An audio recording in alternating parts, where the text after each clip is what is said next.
You know, intuition, I think, is an extension of self-trust because we all are intuitive. I mean, how many times do we get red flags that we don't pay attention to or that we notice and we ignore them, right? Like we all have that experience.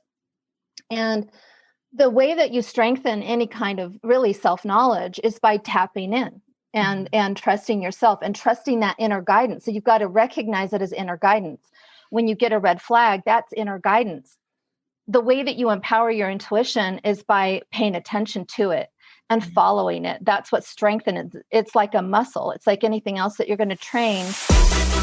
Welcome to Black Belt Beauty Radio, a podcast fueled by a passion to support your journey in developing your most beautiful and optimal performance in life. Each episode is driven with the intention to elevate your mind. When we elevate our mind, we elevate our life. So get ready. It's time to rise.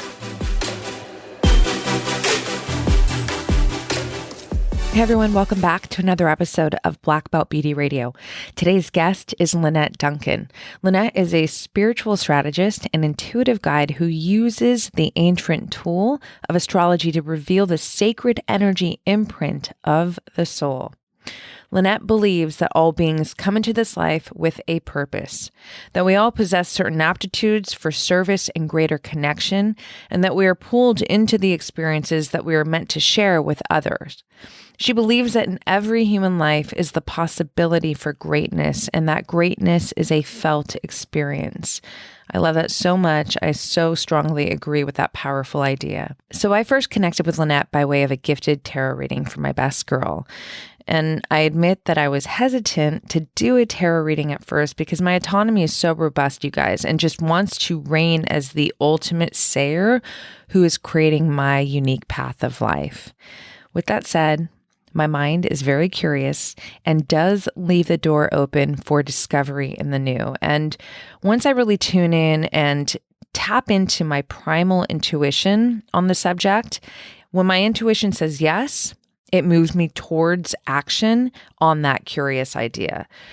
I am so grateful I said yes to that tarot reading with Lynette. And, you know, my experience in that reading with her was so wonderful for so many reasons. I mean, the cards pulled were so powerful, and just to listen to how she explains what they mean and, you know, the energy in those cards was really, really an elevating experience. But I admit that that was not what really excited me the most about that time with Lynette. It was more about her, just connecting with her. She is the real thing, you guys. You know, she is so powerful and really mystical, so authentic, no bullshit.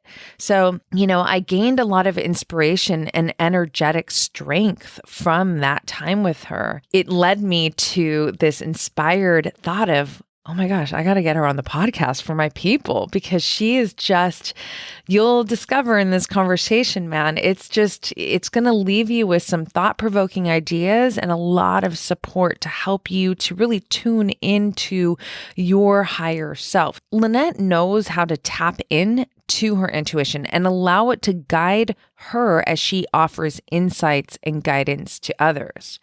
So in this ultra inspiring talk, Lynette shares tactics on how you can tune into your intuition. She breaks down why self-love is the key element to building an enriched and fulfilling life. She teaches the understandings of shadow work and the importance of doing this work. She talks about how to tune into your masculine and feminine energies and how they impact your life. How she uses tarot and astrology to guide her clients and community. The power and crucial aspects of self-validation and authenticity. She also breaks down what it means to be a spiritual strategist and so much more, you guys. I'm not being dramatic at all when I tell you, you are going to love, love, love this episode. A fun side note that I want to share with you that was not so fun in the moment is that this was actually our second podcast we had together. So I did not hit record on the first one by mistake. It was the first time ever, and at that time it was 121 episodes. I was crushed upon realizing that, because we literally had the most elevating and magical of talks that I was so excited to share with all of you. Not to mention Lynette's generous, time that she shared to have that talk with me. It was gnarly.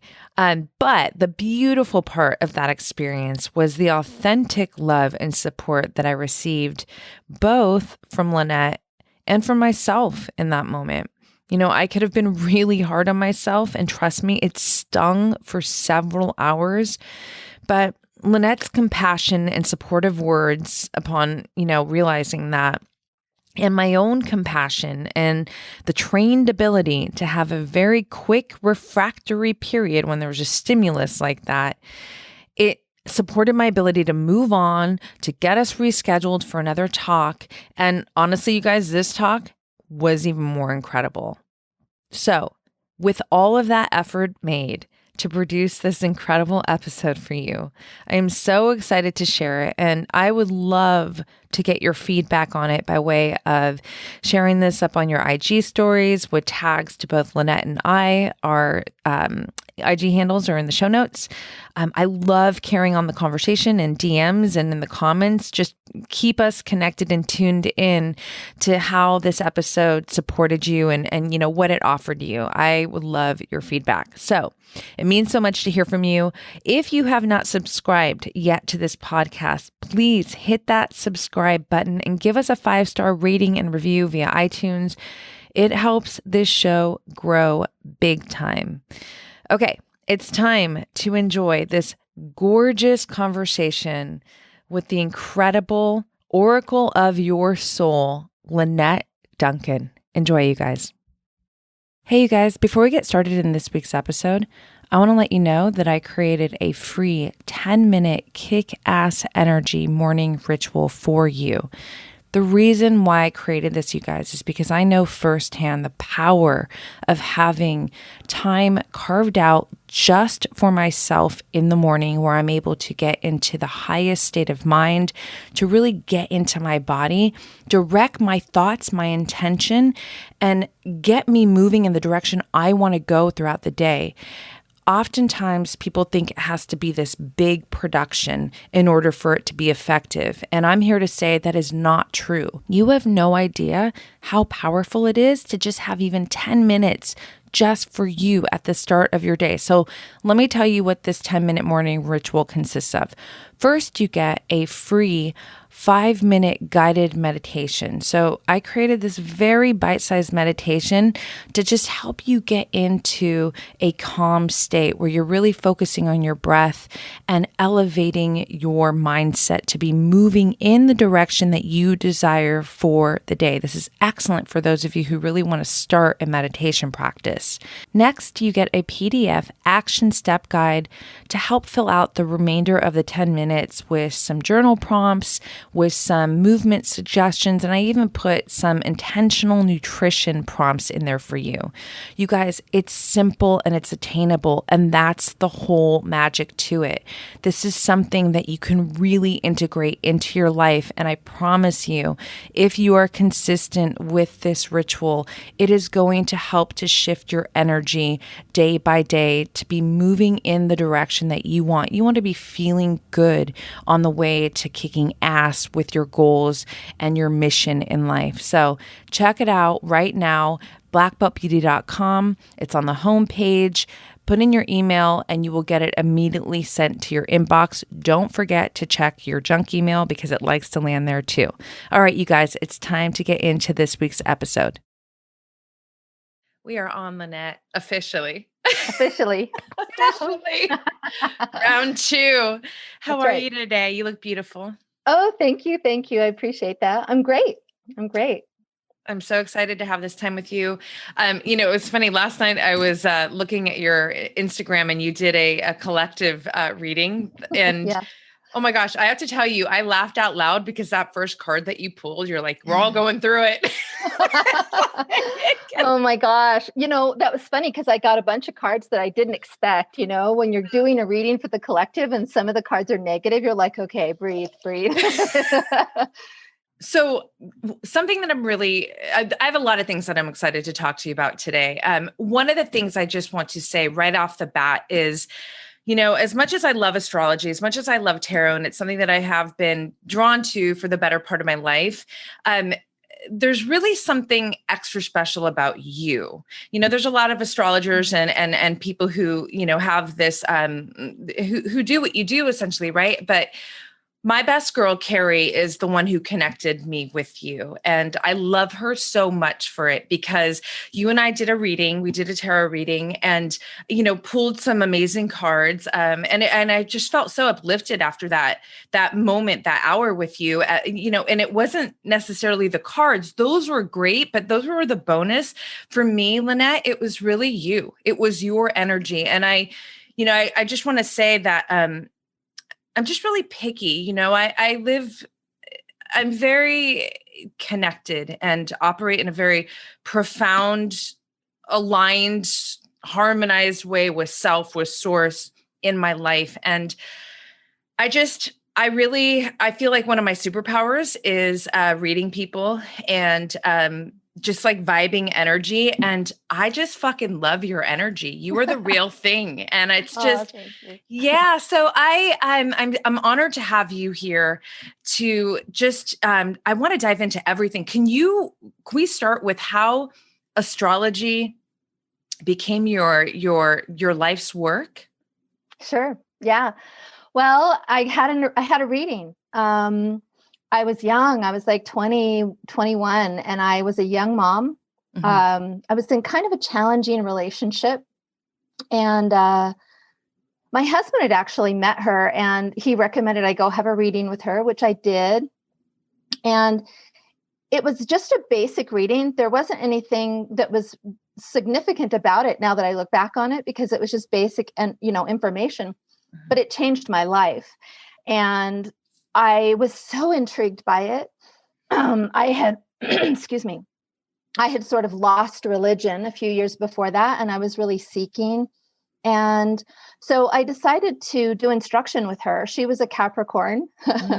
So she ended up being my teacher, very strict, harsh teacher, but I learned a lot from her. So I studied under her for a couple of years. And that's how I got into it. And I really kind of put it aside for many years and then picked it up around my Chiron return, which wasn't until I was about 50. So big story in between. But it absolutely is magic. And I help people find their purpose. That's what I really use it for. Mm-hmm. Even when I do cards like I did with you, it's really a spiritual quest. It's really about your energy, your own spiritual development. And that's how I approach everything. I love that. Yeah. And, that's because I mentioned to you that I almost didn't want to do it. And Carrie knows, because I am a very autonomous woman, and I just don't ever I want to be the ruler of my life. I don't want anything necessarily influencing, because I am very sensitive. So if, for example, you planted the seed of like something, I don't know, that just didn't feel right, like it could stick in my mind, and I know that. So, but again, going back to my girl, because I trust her, and I just know whoever she's vibing with, like I'm going to vibe with. And, when we did the reading, it's not like you were fortune telling, you know what I mean? It wasn't like, I don't do that. Yeah. Can you actually explain really how you use the cards and what you're doing with your, the people that you're reading for? Because it was very unique and special. Oh, thanks. Well, I see the way that people gather and develop like dependence on people that do that kind of thing. And I don't really like dependence. I'm not interested really in being that person for other people. I'm really interested in helping people figure things out and then taking their own, reins and going with it. So I picked up tarot to really sort of hone my intuition skills. So I was using cards for myself, and then I started reading, and I noticed that I was super accurate. And so I've always sort of had this tendency to really just focus on a person's spiritual growth and where they're at, and guidance from that place. It's just who I am. I can't really explain it any other way. I mean, I don't really cultivate dependence any place on my page or within my experience. So it's something that I've learned through my own personal growth is to just not depend like you. I'm very much like you. I'm my own source. And so I don't like to create a dependence. I'm not interested really in that. It's really just about intention for me. Yeah. Yeah. I love that. Yeah. I felt that. I just felt held and lifted, but not, necessarily, go this way, go that way. And that really stood out to me. The other thing, I really want to just express, that I love so much about you is I love the way that you communicate, your choice of words, the way that I love your collective readings, and what you share on Instagram, your captions, the way that you write. It just, for me, there's so much power in the words that you use. I'm a logophile, so I'm very picky about words, but like I can feel that you're really, when you say, like, I don't know a better way to describe it because it's just so naturally who you are. I genuinely feel that from you. There's no costume. You're literally pulling from this intuitive place. And let's talk about intuition. I think that, so one of the things that I talk about a lot is self-trust. I feel like it's the ultimate way to be living and operating from, right? When we can trust ourselves, no matter what, we can really make choices that are going to allow us to live from our fullest potential, which is not to say that means we're not going to face challenge or everything's easy. Quite the opposite. I think it means that we're going to position ourselves to be in some fucking hard shit sometimes, but we know how to recover.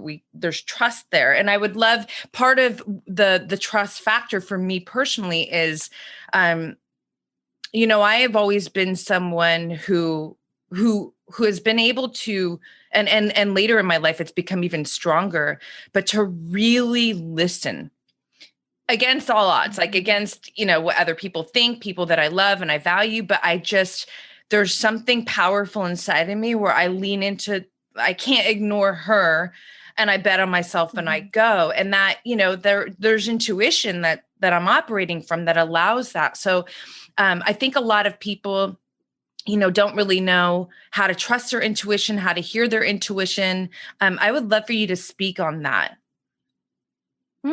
Wow, that's a great question. Intuition, I think, is an extension of self-trust because we all are intuitive. I mean, how many times do we get red flags that we don't pay attention to, or that we notice and we ignore them, right? Like we all have that experience. And the way that you strengthen any kind of really self-knowledge is by tapping in and trusting yourself and trusting that inner guidance. So you've got to recognize it as inner guidance. When you get a red flag, that's inner guidance. The way that you empower your intuition is by paying attention to it and following it. That's what strengthens it. It's like a muscle. It's like anything else that you're going to train. So when you really trust yourself, because I get a question a lot. People are like, well, how do you know if it's your intuition or if it's your like ego? And that's a great question.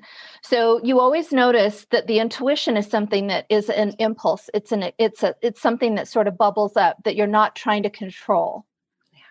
A lot of times the ego will come right in after it as a fear and say, but what if, right? Like, because we want to challenge. That ego wants to challenge the true nature of who we really are, that real innate being, that essence. The energy that we're in is really pulling all of us more into authenticity. So authenticity and intuition go together because we are intuitive beings. It's another sense that's beyond the 3D, physical senses. So when you have a sense of self-trust and especially a sense of self-love, you're more in touch with that because when you love yourself, you're willing to trust yourself because you can see that you've never really made mistakes. You can forgive yourself for the mistakes that you've made. You can foresee all the red flags that you've missed and how it affected your life. And so you become more responsible, I think. Did that answer your question? Oh, it totally did. And it took us right to another area that I am so excited to talk about with you because self-love is the area, right? Yeah. And it's something that, I have this 5S formula, which is really a formula that, because I'm an empowerment coach. I talk about empowering yourself to be able to live from your fullest self in life, right? Like to make these powerful choices, you have to feel very empowered to do so. So I have this formula that essentially it's just me going in, well, how did you get here, right? And so the formula is in sequential order. You need self-awareness. Then next is self-connection. Next is self-love. Next is self-confidence. And then the crown jewel is self-trust. But love is the precursor to self-confidence. And I know this in my own life because I would never position myself to do the hard things that fortify self-confidence if I did not love myself enough and even love what was on the other side of the challenge to move myself. So it's really what I call self-love is the queen nettle. And paying attention to, I have chills right now because replaying things that you've written in your posts and things that you've communicated around the subject of self. And I don't think I've ever heard any speak to it in a way that resonates with me so just harmoniously. So I would love to just go down a rabbit hole with you around self-love. How to grasp this concept, how do you move through your life with self-love? Anywhere you want to go with it. Let's go. Okay. Well, I love this topic. It's what I teach. And I've been able to blend it in with the astrology and other things that I do because it's so central. It's just such an important spiritual component. And I came into self-love and understanding about it in the same way that we all do, is through our own self-knowledge and our own self-understanding, because we've lacked a certain thing that we've been able to connect with. So I spent the most of my life not being in self-love. I had a horrible self-esteem. In fact, I was one of those people that used to ask, well, how do you get self-esteem? Like I was genuinely curious, like, how does a person get self-esteem? Like I didn't understand that, how some people were confident and yet I wasn't. And so I actually started following Matt Kahn. Matt Kahn was a spiritual teacher who really sort of opened that book for me. And I have to really credit him for really laying the foundation and the basics around it. But when I started, I had sort of a spiritual awakening that happened. And I had always been really spiritual, but I had sort of had this awakening around the time that I was 50. And I was actually going through my Chiron return. I wasn't an astrologer yet. I wasn't doing any of the things. I'd been divorced. I was in a narcissistic relationship. I was at a pretty low point in my life. And I started implementing some of the basics of self-love. And I started actively working in a somatic way with my feelings and with my inner child, especially.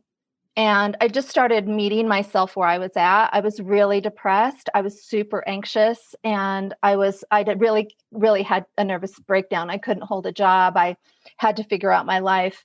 I moved in with my daughter to help with my granddaughter. Like I was a mess. And I pulled myself out of this pit through self-love. I just started healing.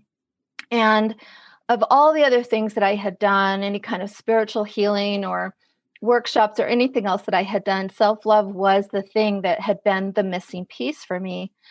And so when I really started cultivating a relationship with myself and a relationship with my inner child, I started feeling stronger. And I added things to it. Like you did, I had certain steps that I added to it. And I shifted into, when I started feeling better and I started feeling like I could see the light, I shifted into gratitude, which made a huge difference. Like being grateful because gratitude brings you into the moment. You can't be in a state of self-loathing if you're in gratitude. And I noticed that it really shifted my mood. It shifted my energy. And it kept me in the now moment. And it let me see all of the things that I did have available to me. And then I added celebration of self. And that was where I really connected with self-confidence. So it sounds like we sort of like had the same steps. Yeah. But just wording it differently maybe. But celebrating the self is one of those things that a lot of times when I work with people in a self-love process, they miss that. Like they'll love themselves and they you almost have to do all of it in order to capture the full benefits of it. Sure. The celebration of self is such a beautiful energy because we forget to do that. We're always achieving and going on to the next thing. And we very rarely really take time to acknowledge who we are. And so self-validation, personal validation, I think is at the core of self-love. And we seek it so much in our relationships, and we become so codependent on caring about what other people think and how they think about us and the experiences that we've had and their acceptance and approval. And it leaves us empty. And so I found that personal validation is really the core tenet, I think, of self-love, because I'm sort of I don't know, you would call me. I'm an energy. I'm a spiritual strategist. So I really focus on energy. And when you're validating yourself on a really deep level, it allows things to flow to you. Because self-love is an energy of receiving. It's an energy of receiving your own love. And so when you receive your own love and you're in an active state of doing that, you're already in a feminine expression. You're always receiving. So you're receiving other love. You're receiving other people's love. It helps you to navigate your life so that you can set boundaries and so that you can see those things more clearly, so that you can tap into the energy within you that says, hey, this is a barrier, this is a boundary, and that you can speak up. I mean, I'm simplifying it. No, yeah, it's so good though. I mean, there's so many pieces to pull on there. Self-validation, the boundary piece as well. I mean, that's huge. Yeah. If you don't really hold true love for yourself, you're not going to be able to stand up for yourself and know how to create boundaries to keep yourself in alignment, to protect yourself. I love that so much. And another thing to mention about self-love, I think because we hear it, we're actually hearing this more these days, right? But yeah. I think sometimes the way it could be communicated is almost like this, soft. It's just like this, I don't know, like to me, self-love is fucking gangster. It's badass. And right. And to really validate that statement, it's like, here's the proof, because we know that true self-love is actually not common. It's not common for a reason, because it's fucking hard. It is hard. Right. And so that's why I feel that when you are really operating with self-love in your life, like that's some gangster shit. It's like, you're absolutely right. I mean, it takes courage, I think. And I think the thing that the kernel that most people miss is that, one, they think that self-care is self-love, and those are two different things. Okay. So you don't want to confuse those things, because I've met a lot of people that are in a lot of just amazing kinds of self-care, but they're really lacking that experience, that relationship with themselves. And it's something, that's the reason why I teach it, because I think that people miss this part. And the real kernel of it is forgiveness for yourself, really loving. Self-love is a navigation tool. So the thing that I think a lot of people seek is that they think that if they're going to love themselves, that everything's going to be roses, that they're never going to feel self-doubt and they're never going to feel fear. And that just isn't the truth. We use self-love to navigate our way through life, through those kinds of things. But I think the thing that most people miss is that they kind of reject, or they're afraid a little bit to go into this real deep relationship with themselves, where they're just willing to love the part of them that is struggling. The part of them that is afraid, the part of them that has fears and doubts. And you don't need to know why there's a thing that's happening in your life and in your experience and why you're fearful. All you've got to do is show up for that part of you that's in fear. And you don't have to understand it. You just have to be there to feel into the part of you that's fearful. Because in a way, self-love is soul retrieval. So it pulls all these energies back into the core of unconditional love for yourself and forgiveness. And that doesn't mean that you do bad things. It means that you take accountability. It means that you can forgive yourself and say, look, okay, I really screwed up in that situation. I know that I can do better. But loving yourself through a process like that allows you to do better next time. It allows you to forgive yourself so that you're not hung up on the trying to keep yourself closed off from your actual experience that you're having. I find that most people have a dual experience. There's the experience they're having internally, and then there's the experience that they talk about and that they show to other people. Those are two different lives a lot of times.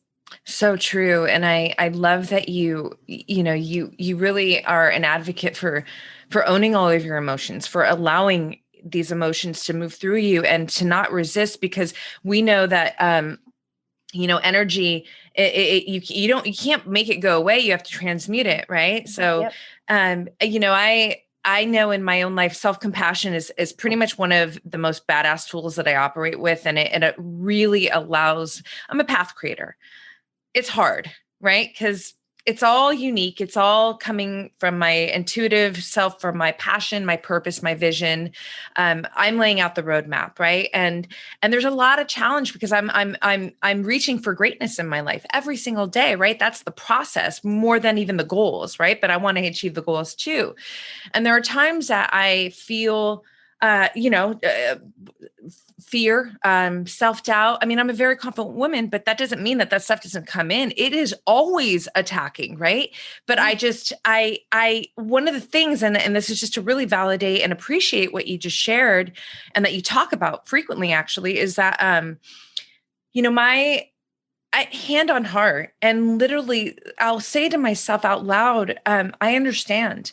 This makes sense. I know it's hard, but we can do this. I got you. Mm-hmm. And this allowing myself to feel the feelings, and at the same time feeling myself, supporting myself to get through it, is literally what allows me to move past it and to really rise from it. So I love, again, like, you have a very unique approach, your wisdom and what you communicate, because I mean, it just hits home. It hits home to me because, Lynette, it literally is what is supporting me to move through my life. And when you talk about, we don't take that much time to self-celebrate. That's another home run for me, because every night when I go to bed, I truly, like, this is, I only speak truth. I've got nothing to hide. I literally, hand on heart. And I say to myself, I love you. And I am so proud of you. Mm-hmm. And it's just honoring myself. It doesn't mean that, I can't do better, or there aren't things maybe where I came up short. It's just really being in a really loving relationship with myself, and knowing that, being on my team is really what is going to not just help me to get to the things I want to get to or receive, but to fucking feel good in the process, right? Because the process is really, that's where I'm most, it's the most provocative piece to me. It's the process. Totally. Well, I think that self-love, the reason why it's so effective to navigate is because, like you and any other self-sourced individual, any other creator out there, you're always expanding, you're always growing. And so when you're always growing, you're always going to bump up against your edges, right? You're always going to bump up against something you haven't done yet, and something that is going to scare you. And this is why you don't want to have the assumption that doubt and fear means anything. We a lot of times see those things as warnings. You shouldn't do this, or you shouldn't do that. Or, self-doubt a lot of times is an indicator people think of that they should be cautious, or that they should maybe pull back. Self-doubt isn't the evidence of anything. Self-doubt is just the evidence of self-doubt. It's just showing you what's in the way. So when you just show up in love with yourself, for yourself in that very moment, you're always going to meet your edges. You're always going to be in expansion. You're always going to be practicing self-love. That's why it's not something that you just do for 3 months and you put it down. This is a practice. This is a lifestyle. It's a way of being with yourself. And it's a way of partnering with yourself. I find that a lot of people on this journey, for whatever reason, are isolated. They're in solitary union with themselves. They're not necessarily with a partnership. That's not true for everyone. But I find that it's fairly true for the people that I work with. They've left relationships that don't serve them, and that they've moved on from that. And they spend a period of time in singleness. And that can be a difficult road if you're not practicing self-love. It can be very lonely and very isolating. And, being able to be in a self-love relationship with yourself and to be okay being alone, to be happy, to be content, to be spiritually sovereign is such a powerful thing. Not only is that going to attract a true partner to you eventually, if that's what you desire, but it makes the road so much easier to travel, when you're partnering with yourself. And, so often we seek outside of ourselves for that component, that person to validate us and to make us valued and worthy. But if we're doing that, it doesn't mean that we can't be in relationship with another person. It only can amplify our ability to be in relationship with someone else. I so agree. I call it insourcing. And it's interesting because I never frame myself as, I'm never alone. Right. So I'm not ever by myself. I'm with myself, and again, it's a play on words, but words are an experience to me. They're energetic. And to be honest, it's the truth, because I really am not alone. I'm with my being. And I know you've talked about that before. That everybody does really have this higher self. I have a relationship with my future self. She's my highest self. She is my muse. And we connect every day in meditation, but really I operate my whole day with her. And I'd love for you to speak on that too, because I do feel that when we can really connect with this higher self, and maybe, I think for me, having this relationship with my future self has helped me to really almost create like this separate entity that's within, it's me, it's all me, right? But having that somewhat bit of separation as Roxy in the future has really helped to fortify this relationship to where it is an absolute partnership that I'm moving through my life with. So I never feel alone, because I'm just not. So I would love for you to speak on that, because I think that's a very powerful, it's a very powerful thing to realize. And I love the way that you speak about it. Well, this was one of the most painful things for me to understand and learn, because I was really codependent. I had been really wounded and traumatized in ways that I didn't even understand from childhood, things that I only through my self-love practice had I been able to really connect with. So I discovered I had a lot of trauma in my infancy, which when I really connected with that kind of energy, it was very painful. Part of my self-love process, it doubled me over when I was able to connect with that real wounded part of me. But as I worked through the components of self-love, I realized that I'd always been seeking for that validation outside of myself. And I was so disconnected, because really, I think what you're speaking of is just another form of spiritual sovereignty, where self-love helps you to open up energetically. And when we open up energetically and we're not afraid to love, and we're willing to take care of our hearts open up, and we're available for more spiritual involvement, more spiritual connection, so that we can access these parts of us. And the future self, or the higher self, isn't any different than the wounded self. It's all an entity within you. And really, they're just different facets of your being that you're connecting with. And so to me, it's all sacred, the wounded infant for me that I tuck into my heart, that nobody ever really gets to access, is just as valid and is just as present as anything that I work with in a more ethereal realm. It's all the same being. It's just a different face of the same experience. And so when I really do the work and I realize that all of these facets of me are me, that I'm in a concentrated form of consciousness and I'm just here doing the thing, it's it takes work. I mean, that sort of energy, it comes to you after practice and after doing the work and opening yourself up energetically and really allowing yourself to be who you are, because everything relaxes.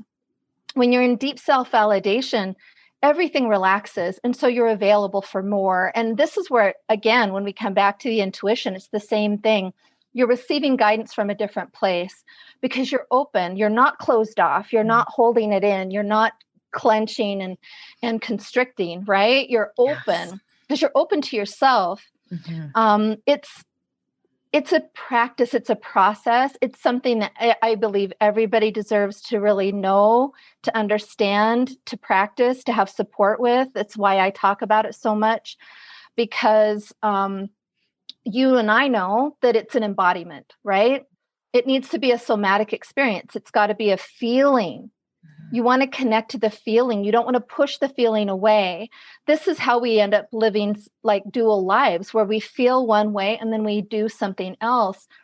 And we're always trying to protect that feeling state. And it's actually okay to let yourself feel the things that you fucking feel. Yeah. Because it's there. Right. It's there. And why, like eventually when you do this long enough, you're like, you don't do that anymore. You don't hide those things from yourself because you know the damage that it does.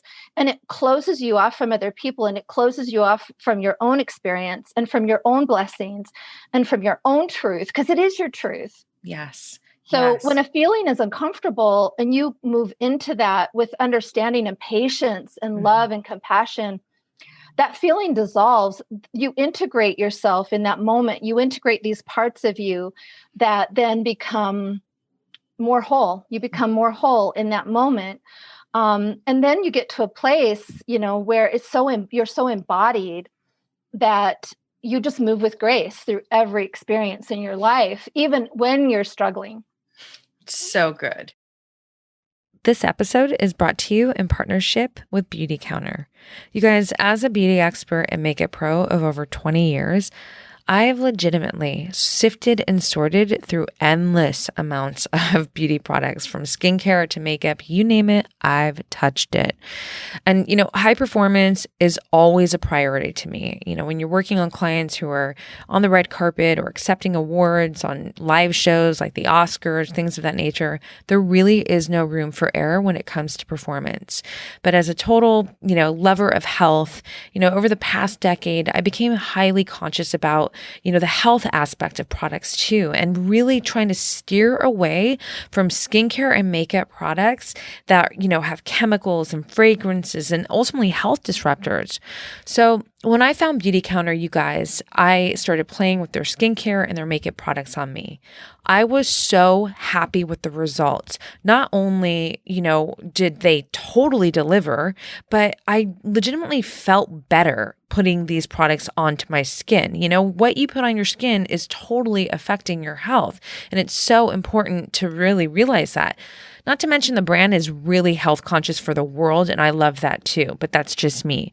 So check it out. You guys can now shop my personal favorites on blackbeltbeauty.com from Beauty Counter. You just got to go to the shop section, go to beauty, and you will find my favorites. And I'm continuously adding new products there as I discover more, because the brand is just constantly, creating new amazing skincare products and makeup products. So as I learn about them and as I try them and love them, I'm sharing them on the site. So check it out. Go to blackbeltbeauty.com, go to the shop beauty section, and shop the Beauty Counter page from there. Let me know what you think. I'd love your feedback. And if you ever have questions about beauty, you know where to find me. DM me, Roxy Look or Black Belt Beauty. Lots of love, you guys.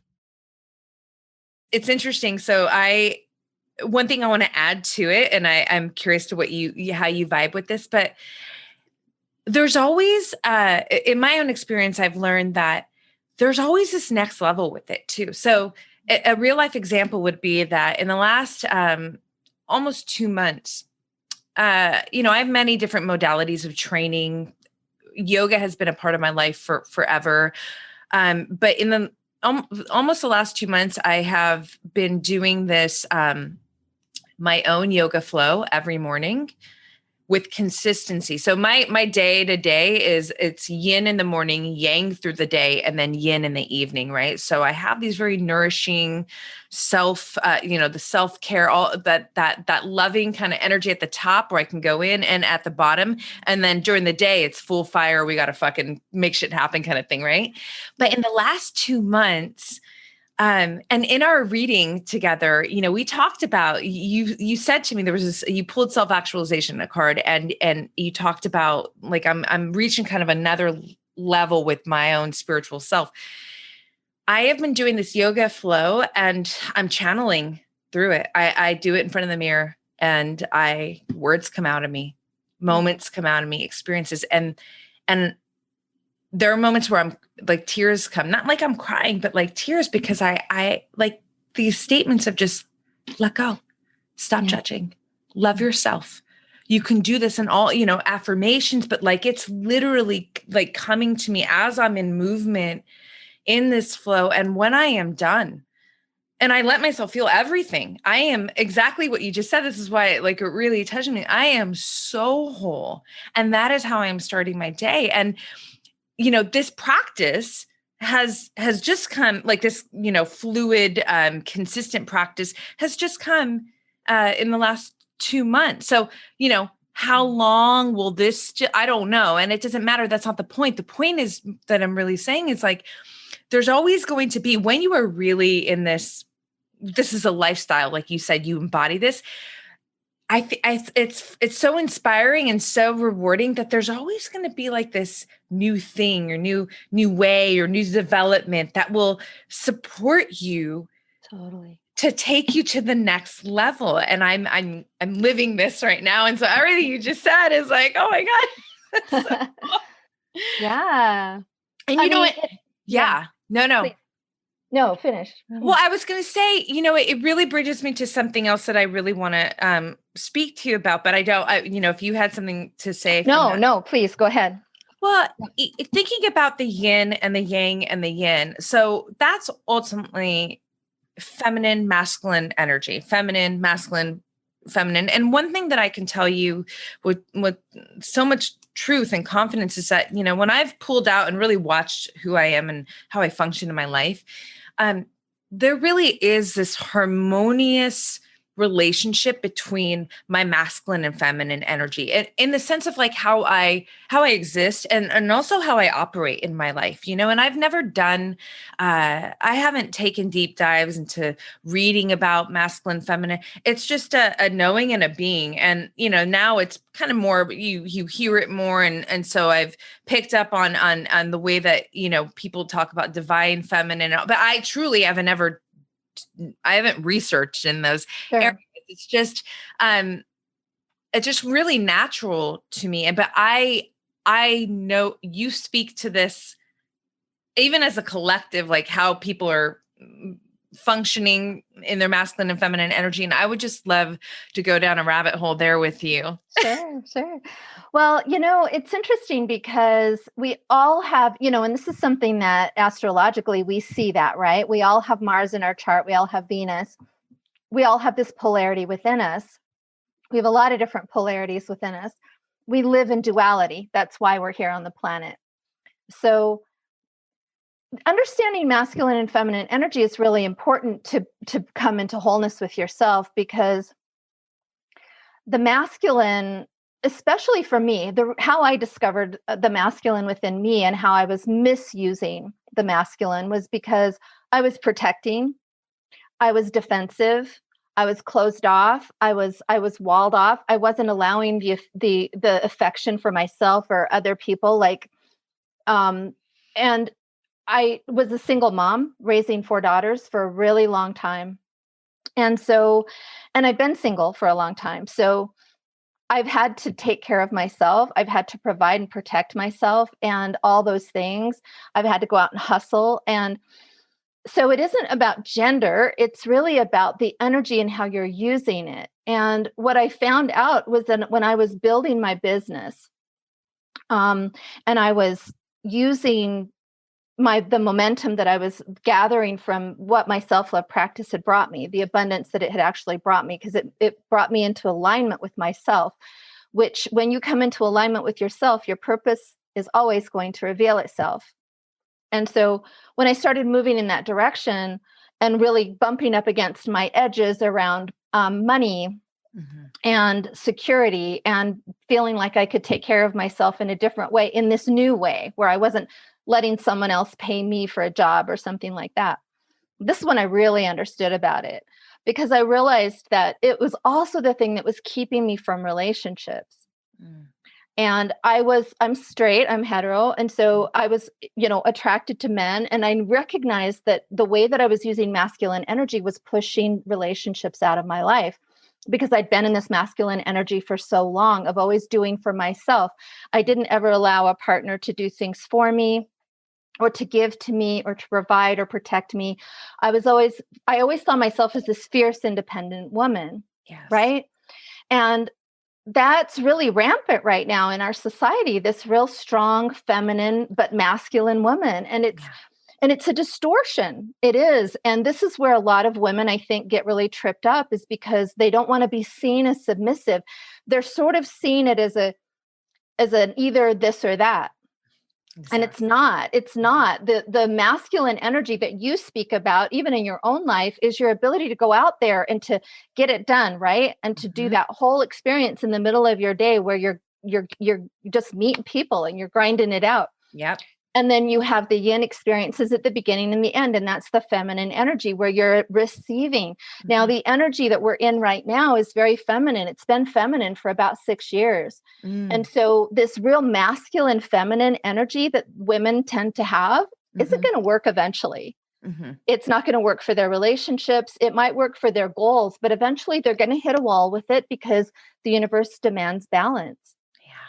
Yeah. So this is why self-love is so important, because self-love is such a feminine energy that I don't want to say it's all you need to do, but it almost is all you need to do.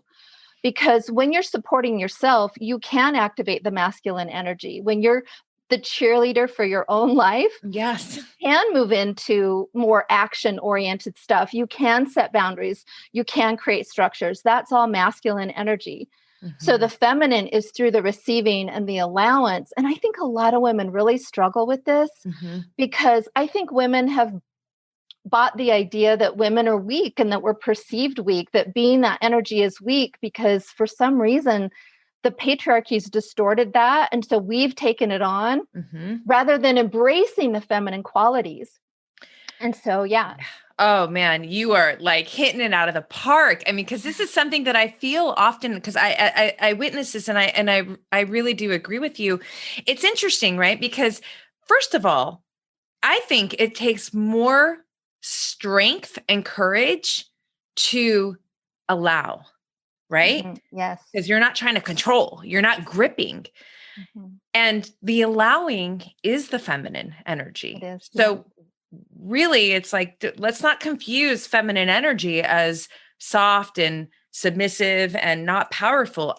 In fact, I don't want to say one dominates over the other, because I really do believe in the harmony of both. But I mean, I think the feminine energy is really like when you are really in it and you're not confusing and trying to over control, like when you're really in that mode of allowing and receiving and loving, I feel like that is the ultimate, like you're omnipotent at that point. Right. And so you don't have to, it's funny, I'm straight too. And my mom's amazing, by the way, like 5 cesarean kids, like single mom, like she's hardcore. She's a legend. She always, one of the things I love so much that she really instilled in my mind from a young age is like, let a man be a man. And as strong as I am, I have 3 brothers and a sister, and I grew up, my brothers were very close in age, and we're all, I do let a man be a man. And, I know in today's society, this language and this talk get really, and that stuff bores me, to be honest. But you know what I'm saying in the sense of like, yeah, I can hold in my strength and my feminine energy and not have to if the man wants to open the door for me, by all means, I want you to open the door for me. Doesn't mean I can't do it. I know I'm capable, but because I know I'm capable, I have nothing to prove. I have nothing to grip. I'm going to allow this energy to come in and like let my inner goddess appreciate it. Well, it's, when you pull in, I mean, here we're talking about energetics again, right? Because a woman who's strongly in her masculine is going to repel a masculine man. Mm. This is a lot of times why really strong women will attract men who are not that. And if they are that, they're going to butt heads. That's going to be a problem because men in their masculine, men are not as intuitive as we are. They're not as aware in some ways as we are. And so they don't know why, but it's not a match for them because they don't want to be in a relationship with a man. They want to be in a relationship with a woman. A woman, the feminine energy allows the man to soften because she's holding soft energy. Mm. It's a very, like you say, the concept of it and the conversations around it, I feel the same. They're sort of boring to me because people have the feelings they have until they don't feel that way anymore, until they have another understanding. But this is, I found I had to balance my feminine energy more. The allowance, the receiving, being able to receive. And this is why even, again, the self-love practice and the celebration of myself, the receiving myself, giving myself the pep talks. Boundaries was another way that I wasn't using my masculine energy in a healthy way. So I had to learn how to set boundaries and to create structures for the things like you do in your life that are, these are things that you do, these are structures that you have for self-care or whatever. That's a structured energy is masculine energy. So we all have these components. It's a matter of kind of doing a deep study in your own life about how you're personally using that energy. Yes. And to me, the feminine energy is the godly energy. She's the creative energy. The masculine comes in and puts structures around that creation and then makes something solid out of it. But it's the feminine that all the energy of the innovations and the ideas really flow, because the feminine is always connected to that source of creation because we literally create in our body. Yeah. It's so perfect. It is. And so it's really just a matter of softening into not having certain ideas or agendas about any of this, and finding where your own flow is and looking and examining your own life. Where am I in too much masculine energy? Where am I giving too much of myself and my power away? Where is my feminine leaking? Where are my leaky boundaries? That kind of thing.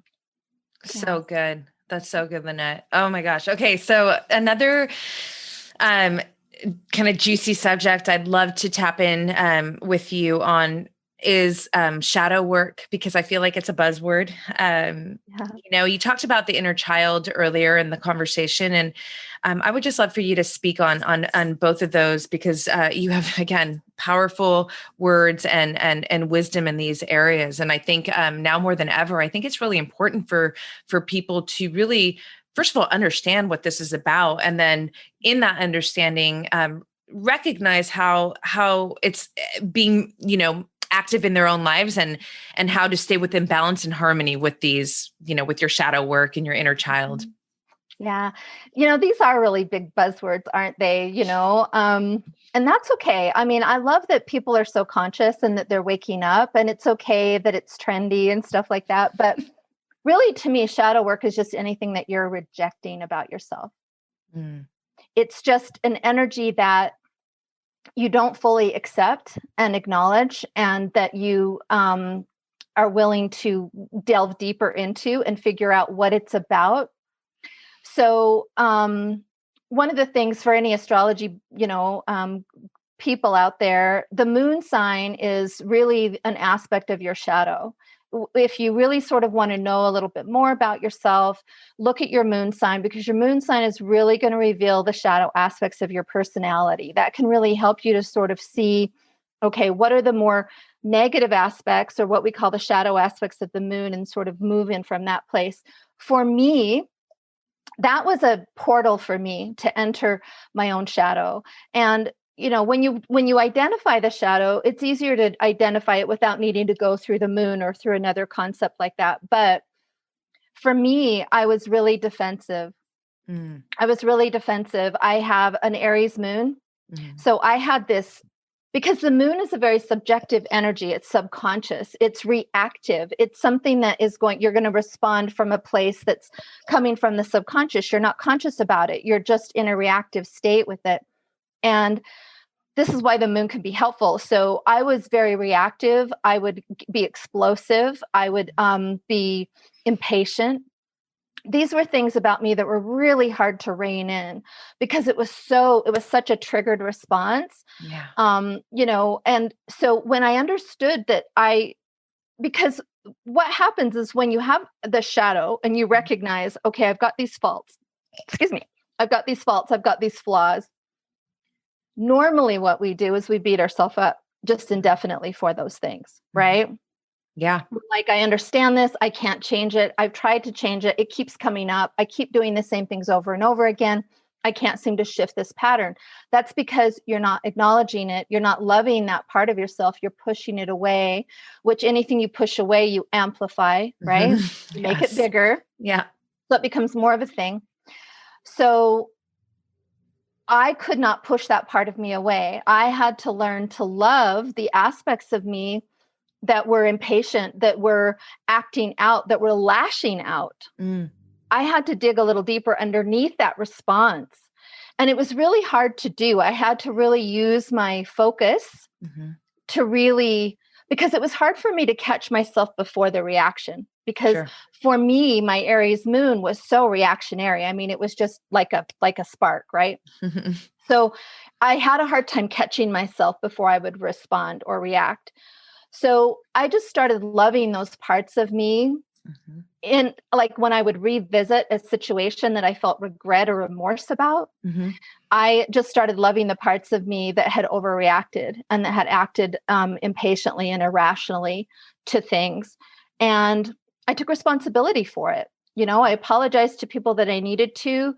I started loving that part of me that I wanted to push away, the part of me that I wanted to change, but I didn't really want to do the work. I just wanted it to go away.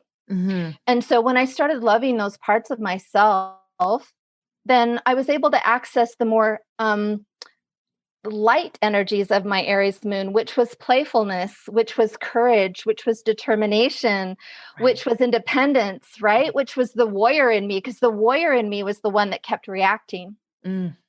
So once I started acknowledging the ways that I was the warrior in my own life, the way that I was taking on my life and that I was getting things done and I was achieving things that I never thought I'd be able to achieve. Once I started validating that, then the shadow I was able to calm that part of myself because I wasn't pushing it out of my experience. Yeah. And that's to me what shadow work is. It is loving the parts of yourself that you want to disown. The things that you really don't want to accept about yourself. So we keep pushing them away, and energetically, it's only going to get bigger. And it sounds like you bring for sure, because I do believe that is so true. Whatever you're investing your focus in, you're trying to you're giving energy to it, and so it's going to expand, right? It feels from what you just said that, in that, in your loving of those parts of you, you're harmonizing yourself, right? Because it's like, you're not saying go away, I don't acknowledge you, or even that you don't have value. I'm sure, listen, that spice, I'm sure it does a lot for you in some moments when you need that. And then that's a powerful fucking tool to be able to crack the whip or whatever. But it's saying, like, I see you, I honor you, you're here for a reason. But let's work together. Right. I love that. One of the things that I love about astrology, and because I work in that polarity all the time with people, right? And so you notice how I had the shadowy aspects of that Aries moon. I balanced it by accentuating the things that were awesome about that Aries moon, because all of the signs, all of the planets, all of those energies have a polarity. They have a choice. This is how I operate with astrology. You're always at choice. You can see that there's a way that you're using this energy, but there's also this way that you can use this energy. And so when you give people choices, they don't feel so confined in their life. They can see that, yes, I've got this Aries moon, which is my badass, right? It is my energy that allows me to be single and allows me to have my own business and allows me to get out there and conquer my fears and to travel by myself and to live my life because I am independent at the moment. And so otherwise I would have remained small and tight and closed off and bitter and angry, which was definitely a choice that I could have made and that I was making. So it's really about the consciousness just of waking up. Yeah. You know, and I have a Virgo sun and an Aries moon. These two women don't like each other. Oh. You know, like my Virgo was the one that was so like harsh and critical of that part of me. I had to really get myself under control. And it took me a while to do that. You know, it really did. It was my path. But this is what I find about people that I work with. I tend to draw a lot of healers and guides and mentors and people like you to what I do, because we have our own experience and then we go on to teach it. Right? We go on to teach what we've learned about our experience, what we've known, just like you and I are both doing. Yeah. So how can you beat up something about yourself that's brought you so much joy and so much happiness and so much abundance and so much information and knowledge and wisdom? Yes. I mean, it's all just beautiful. You want to just bless all of it. So you don't want to leave any tidbit of yourself out in the cold. Like bring in that tattered warrior who just wants to fight and be defensive and fight for your rights and be heard, all that stuff. You've just got to show up for yourself. And all of that energy will just integrate right into your experience. That's what we call embodiment. That's what I call embodiment. I love it. I feel it. I'm with it. I'm with you all the way. Would you speak on the inner child? Because we spoke about this before, and I've loved so much about how you're just your frameworks around this and like the inner child poking at you. And if you're not giving it that attention, it's going to keep getting louder. And I think that this is so cool because a lot of people aren't necessarily aware of something like this, but I'm such a visual person. So I actually like visualize this, hey, pay attention to me, this little girl. Yeah, me too. You know, I'm very visual as well. And when I really started doing this work, what I found is that what I do, the way that I work is that I pay attention to the emotion that I'm having.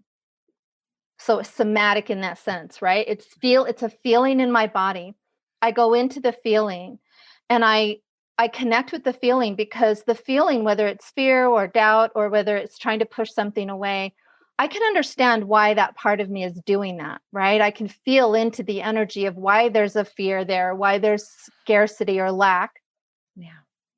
And what I noticed as I was doing this work is that I would visualize as well. And as I moved into the feeling to become more intimate with the feeling, the energy would present itself as a child, as my inner child at a different age or a different experience in life where maybe the energy got stuck. So I also have a background in hypnosis. So this has probably helped me a little bit to understand this, because I had done a lot of hypnosis and had done a lot of work with myself, and I had met myself at different ages and in different lifetimes even. So I could have this visualization.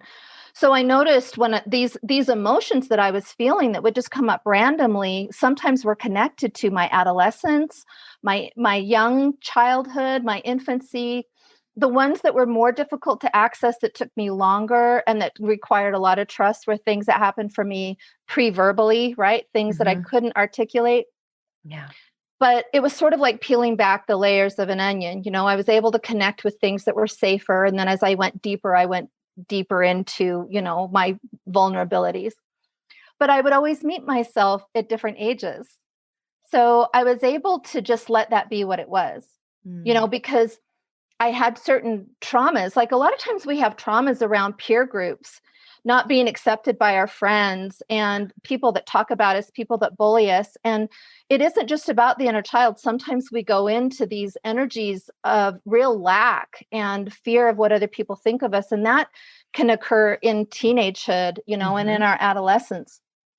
So you want to be willing to meet yourself at whatever age you are. And to me, the aspect of being able to visualize my inner child at different ages and in different experiences that I remember, or that I can connect to, was really central to the self-love practice. It's hard to explain to other people because it's something that only you can do within. I can't facilitate that necessarily for you. Yeah. But it took time to kind of, and this is where you cultivate a relationship with yourself, and you just start where you are. Yeah. Because it is going to be like peeling back the onion and getting to the core of just being able to really connect with a deeper essence, And when I was able to connect even with my trauma in infancy, that was something that I was unaware of. This was something that my spirit guided me to, that said, hey, there's energy here. And there was no one alive anymore that could validate that experience for me. I had to validate that experience for me on my own. And so when I did the real inner infant work, that was probably the most difficult, because it was extremely painful. It was so tender that I had to take some time to really get there, to feel safe enough to reveal that part of myself to me. But I am very visual too. So when I work with the inner child, like when I uncovered my infant, I just scooped her up in my arms. I opened up my heart. I put her right in there. She stays in there. Like, that is where she is. Yeah. So I do these really creative things with my children. And sometimes I read to them, and sometimes I let them sleep with me in bed. And I just do the work. I mean, I think that it's okay to allow yourself to do this work in whatever way suits you. Not everybody is visual. Right. So you want to feel the most important thing is that you want to start with the emotion, because the emotion is generally attached to an event of something that happened that was traumatic in whatever way. And usually you're at a certain age when that happens. What isn't important is connecting so much with the age or the way that you looked, but it's about that feeling. Right. And really being a friend to that feeling, almost as if you were the mother of that feeling, the mother of the one that was feeling that feeling. You're going to remother yourself and that experience, and just show up, because all you've got to do is show up in love for that experience, and not push it away, and not make it wrong, and not judge it, and not need to know why it's there, but to just let it be there. And then your experience will deepen. And when you have an experience of, I noticed when I was doing the self-love practice, I noticed longer periods of time between my anxiety, between my bouts of depression, between my bouts of fear, right? So I noticed the more that I did it, I was leveling out, literally. And the longer that I went between like episodes, I was holding space for myself longer.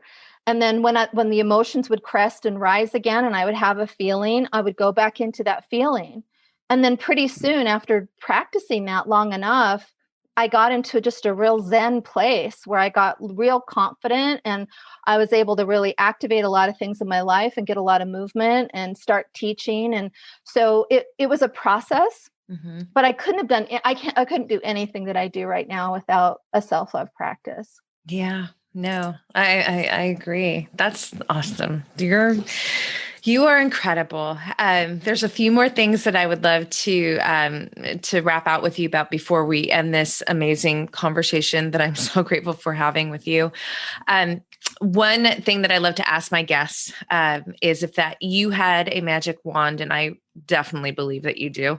You probably have a few, and you can take that wand and give the masses one positive habit that would have a huge ripple effect in their life. What would that be?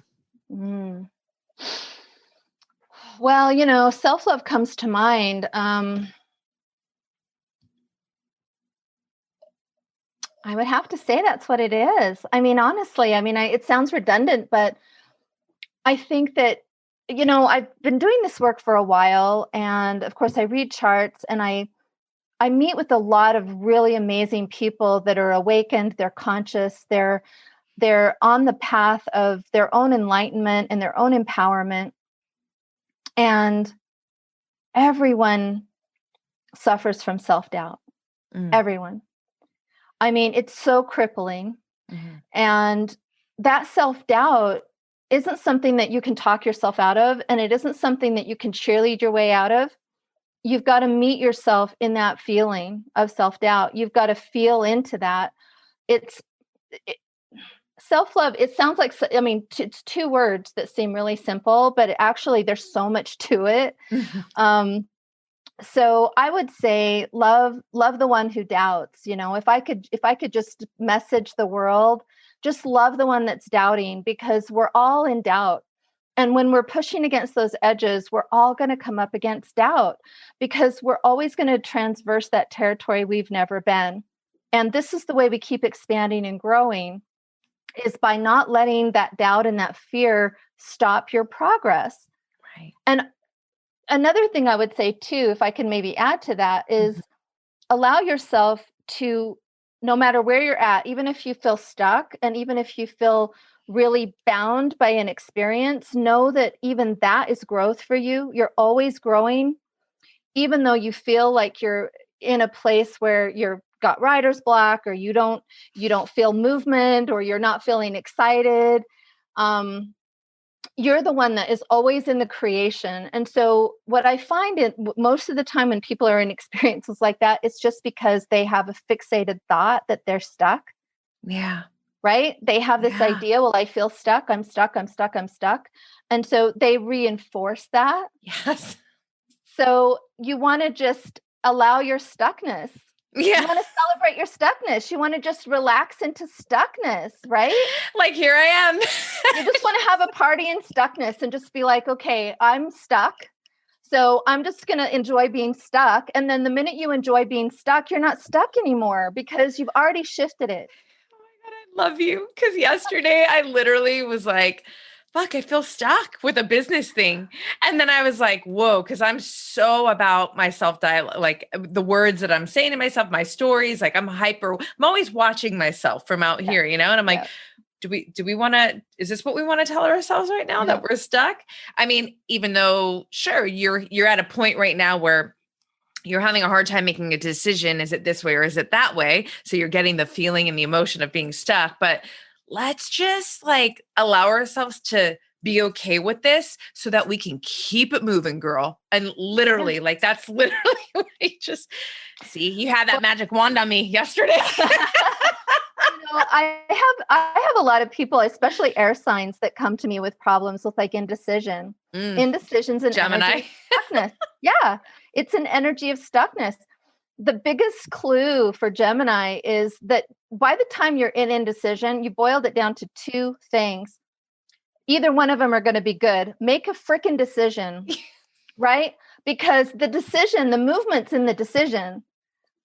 Being in decision is also a decision. It's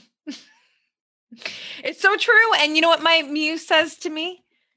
You can't get it wrong. No, exactly. You can't. The only way you get it wrong is, and this is a default, I think, for a lot of people that stay in indecision, because I used to really suffer from this too, that either decision is going to be the right decision. It doesn't matter. You've boiled it down to two decisions. Either decision is right. Make the decision. When you're trying to make a decision, you're trying to get movement. The movement is going to happen in the decision. Right. So make the decision. You can always correct course if you need to adjust. But that's how I think that goes. And it brings us to the full circle of this piece.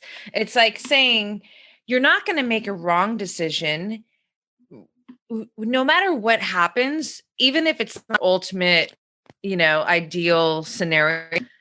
You can recover. And in that recovery, in that peace, in that experience, there's something very valuable that becomes an asset to you. So it's all relevant. It's all important. But it's just so funny because I literally was there yesterday and so I kept it moving. But oh man, you were brilliant.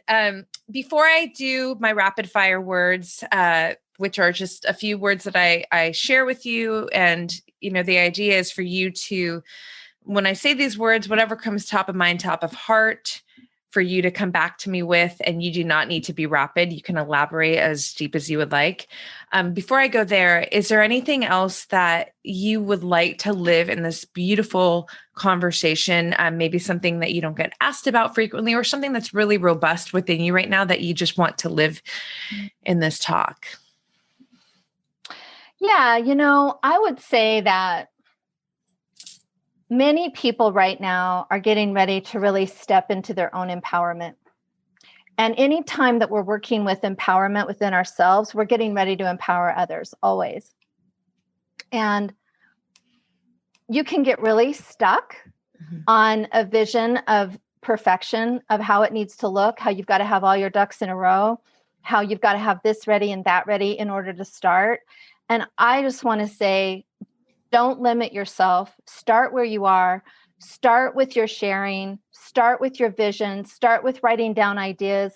Start with your social media or whatever it is that you're going to connect to, because spirit and source is going to deliver you a more perfect package than you could even imagine in your head.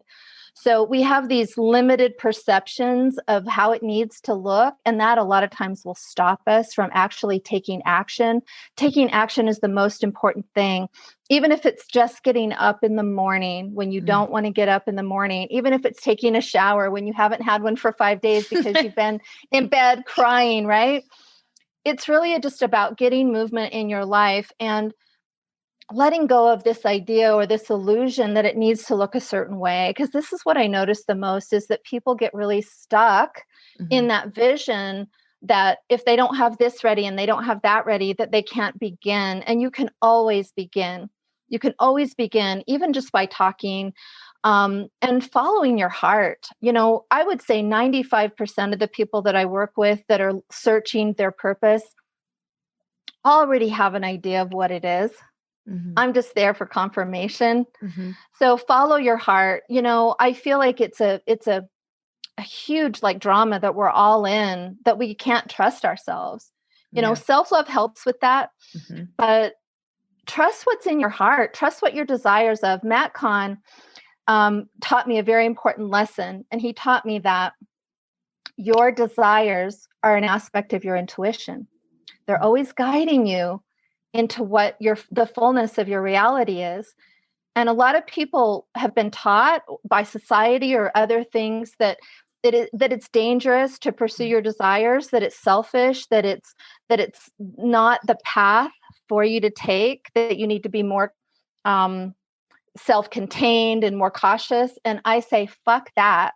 Yes. Follow your desires, because your desires are an aspect of your intuition. I've learned this. You have a desire for something in your heart that is guiding you. That is like another aspect of your intuition that's saying, go that direction. Yes. Because that's where your happiness is. That's where your joy is. You already have the desire. The energy's already there. Just lend your actions to that desire. And before you know it, you're going to get movement. It's just going to happen. Right. That's so good. That's so powerful. Thank you for sharing that, because I that really needs to be on loudspeaker.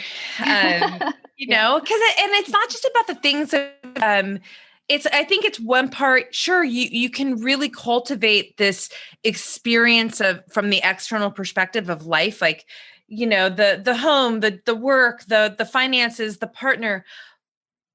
But when you really are operating from that intuitive, passionate, heart, driven space, it's the inner fulfillment that you are really going to. And in fact, that might even come first, before the other pieces fall in. But to me, that's like where it's anyways, right? So I love that you said that, because I do feel that it's the way. It's the way. I mean, I know it's the way.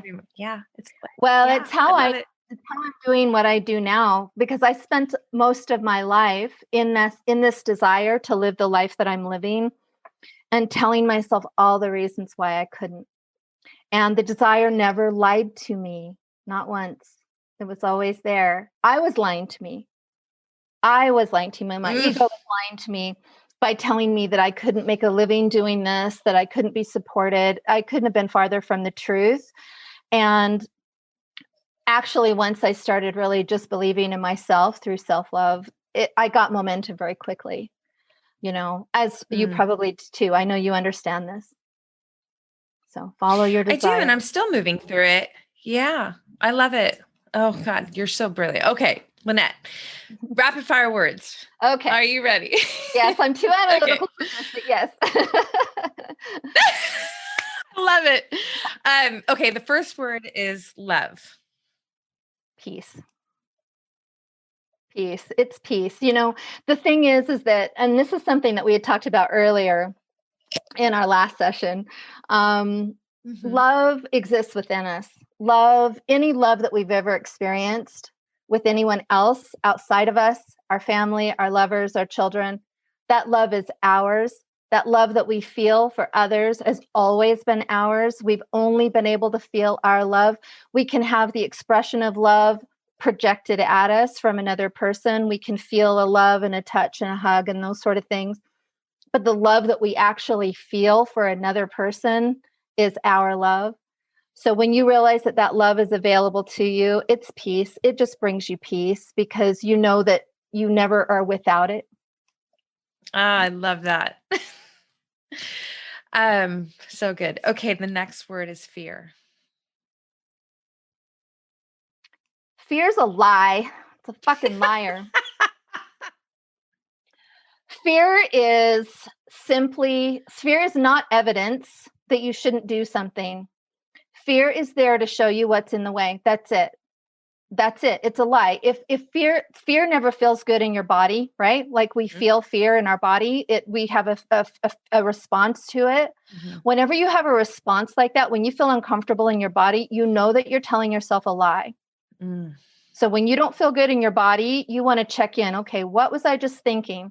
Yeah. Because I can guarantee you're thinking a thought that is lying to yourself. And your body's trying to get your attention and saying, okay, that's a lie. That doesn't feel good. I'm telling you that that's a lie because it doesn't feel good. You always want to feel good, baby. Yeah. I love it. Oh my gosh. Okay. Next word is courage. Courage. Wow. Courage. Courage is a word I know well. Courage. Oh boy. How do I explain courage? Courage to me, is fire. Courage is life. Courage is possibility. Courage is the future. Courage is that greatest love that you deeply want. Courage is vulnerability. Courage is belief in yourself. Yeah. Yes. I don't know why you just activated the gladiator in me. I know it does. That word does me too. It does. It does. Totally. So good. Yep. Next word is challenge. Challenge. Challenge is just your edge, right? Challenge is just your growth edge. That's all it is. It is a boundary that you haven't crossed yet. It is something that you haven't done. It's a new experience. This is where you get to activate courage, right? Because this is that inner warrior that says, I can do this. I can do this. Even if I do it poorly, I can still do this. Right? Because we can judge a lot of things. We can see a lot of things as things we do well, things we do poorly, whatever we decide to be in judgment about. Challenge is just a growth edge. It's an area where you get to expand. It's adventure. You get to go into a place you've never been. And what are you going to find when you get in there? Because you're likely going to find the gold, because that's how it is. There's always under a challenge, there's always gold there that is going to take you to the next level. Yes. So, yeah. I love it. Yes. Okay. Just a couple more. Curiosity. Wow. Curiosity to me is creation. That's life. That's the God spirit within us. That is spirit expression through us of, I'm not a religious person, but I do believe in a source, and I feel like we're each an extension of that source. And so for me, curiosity is, what's next? What else can I do? How else can I experience this life and this love and this body and this nature and this world and this relationship and this new thing. We're on such a growth edge right now as a collective, and leaning into things and going places where we've never been. And so we're really leaning more and more into that expression of being curious, being curious about how other people spend their days and their lives and what their experiences are about. And curiosity to me is leaving a part of yourself, like moving out of yourself into the unknown, and being willing to explore something that is new to you. It's an adventure to me. It's almost like that challenge word. Yeah. Curiosity is an adventure. I love it. So good. 2 more words. Resilience. Resilience. I have an image of it like a crystal sword. The energy of resilience to me, oh boy, that one almost makes me emotional. Oh, because resilience is holy. It's that ability to not give up, that ability to not surrender to the darkness within you, and to love that part of you rather than to cave into it and to give up. And I was a giver-upper. I was a total giver-upper, and I would meet my growth edge and then I would quit, because I kept seeing these experiences as evidence that I was on the wrong path, that I wasn't doing the right thing. So a lot of times I feel like people have challenges that come up and they don't persevere. Perseverance and resilience to me are sort of the same. It wasn't until I started persevering and telling myself that I could do it. I saw other people doing it. I knew I could do it. I had to show up for myself. I had to cheerlead for myself. Yeah. I had to put away the past and stop going back into the past mistakes, past hurts, past failures. I found that I was in many ways afraid of failure, or afraid of like success, more than I was even afraid of failure. So that resilience was hard fought for me. It really was. The warrior in me had to fight really hard for that, because I had to find a different way to fight for myself. And then I did, and everything shifted once I was able to persevere and be resilient and not give up and pick myself up again and keep trying and not collapse back into myself. The reserves there, the wealth of self-love and success that I had for myself was beyond anything I could have imagined. It was so much better than where my mind went when I would collapse into fear and collapse into failure. I've been able to live so much farther than I would have been if I hadn't been resilient. That was so good. That was cinematic for me. It's like the visual artist in me. I saw myself running in the deep sand, that, I'm at mile 5 and tears are coming down because I'm watching this warrior, like, you can fucking do it. Yep, that's right. Yeah. And to me, that crystal sword, it's like that sword of truth, it's transparent. It's there. It's unbreakable. It's within us. That's our core, man. You just got to connect with it. Yeah. Oh my gosh. Okay. Final word is excellence. Excellence. Excellence is you showing up for yourself every day, however that looks. There's nothing to achieve beyond that. You take baby steps. You do it one day at a time. You love yourself through it. You congratulate, you acknowledge yourself for all the ways that you succeeded that day. That's excellence. And you do that every single day, and it's going to change your life. Yeah, I love that. It resonates. It's a process for me. That's how I view it. Right. And so, you just said that so beautifully. Lynette, you are visceral, like you're incredible. And one thing that I do, before we close is, I know that you offer all kinds of things. And I really am telling everybody right now to go to your website, to check out your Instagram. It's incredible. Not only what you post, but what you offer. Something that I am going to talk to you about offline is I want to do a natal reading with you, because that's something that you really love doing. And if you want to just insert that really quick on what that really is and how you offer that, I would love that. So the natal reading within every chart is a is a fingerprint of your soul energy. It's an energy reading. So it is determined at the moment of your birth, and you determine as a soul, you determine the moment of that birth, the location, your parents, all of that, because it's the energy that you choose to use in this lifetime. So within that signature, it unlocks your purpose. It unlocks the trajectory of your life. It unlocks your choice. And it also unlocks what I call the higher grids, the energy that you're building and working towards. Mm-hmm. And so I use that as a tool. And then I have a lot of coaching packages that extend from there. I work with my daughter as well, and we help coach others, much like you do, into empowerment and business and stepping into their own spiritual practices and being able to thrive in that kind of an experience. Yeah. But I find that, the natal readings are my signature readings because it's deep confirmation. Mm-hmm. For your life and for your purpose. And purpose, self-love always reveals our purpose. Purpose always reveals service, because that's really what it's about. Sure. So, and then I teach a lot about how to use, how to structure that, how to structure it with boundaries. I'm a spiritual strategist. And really what that means is that I help people to understand their own energy and how to use it, how to work through their blocks, how to work through their moments when they're climbing and growing and expanding, how to connect with their wisdom and knowledge and intuition. So it's a lot of different things that I do, but the natal readings are amazing. Amazing. So it's so important to know how to channel and use your energy. That's really, really important, right? I can't wait to do that with you.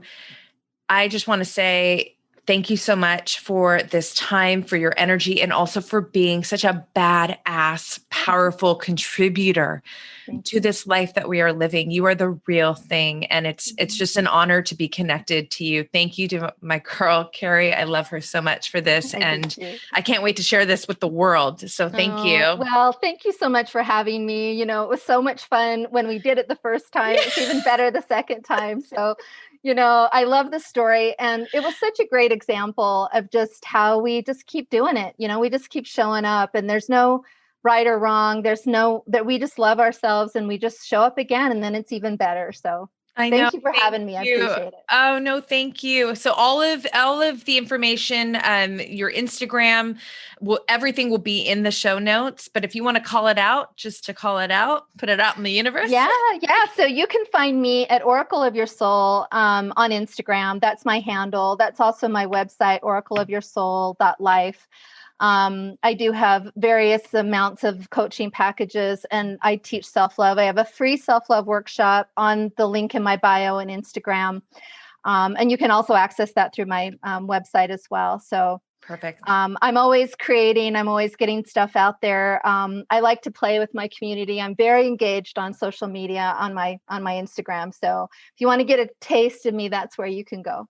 I love it. Yes. I love hanging out with you on Instagram, watching your collective readings. So, thanks. Okay. Well, thank you so much, everybody. You know what to do. Get channeled into this incredible woman, and I'll catch you on the next one. Sounds good. Thanks so much for tuning into this episode, you guys. If you loved it, please share it on your social. Throw it up on your Instagram stories and tag me. I'm at Black Belt Beauty. I am also at Roxy Look, RoxyLook. I love connecting with you guys. This is a conversation that I want to just continue growing with you guys. So if you feel inspired to hit me up, do so in that space. I always enjoy hearing from you. If you'd like to support this podcast, you can do so by rating it and reviewing it via iTunes. It's such supportive help, you guys. It really helps the visibility of this podcast. So I appreciate and thank you in advance for doing that. And last but not least, if you are interested in starting your own podcast, or perhaps you already have one and you need help with, editing your audio and the production of it, I cannot recommend my producers enough. Resonate Recordings, you guys, they are the bomb. I rely on them. They are an absolute supportive tool to me and my podcast. So check them out and let them know that Black Belt Beauty sent you. And on that note, you guys, I'm signing off with all my love and always looking forward to catching you on the next.